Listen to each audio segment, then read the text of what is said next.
tere! Mul oli puuk. Ta on siin. Palun testige seda. Puuki ei ole otstarbekas SYNLABi testimiseks tuua. Haiguse kahtluse korral on vajalik ikka testida inimest, mitte puuki.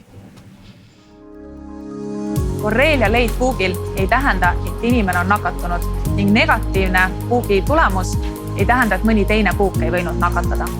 Peale puugihammustust jälgige ennast võimalike borrelioosi haigussümptomite suhtes 30 päeva. Borrelioosi sagedasemaks nähuks on puugihammustus kohas päevade kuni nädalate jooksul tekib punane laienev lööve. Sellisel juhul peaks pöörduma perearsti poole. Kui aga punetus tekib kiiresti ja möödub päeva paariga, siis enamasti ei ole sellel seost borrelioosiga. SYNLAB määrab laborianalüüsidega puukborrelioosi vastaste antikehade olemasolu. Need muutuvad veres määratavaks kõige varem 4-6 nädalat pärast puugihammustust. Kui testite end varem, ei pruugi analüüs näidata nakatumist. Kui antikehade uuringu tulemus on positiivne, teeme teile laboris ka kohe kinnitava testi.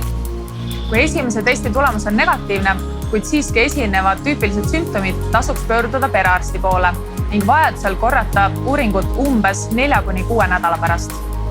Puukborrelioosi paketi ja testimise kohta leiate rohkem infot minu.synlab.ee.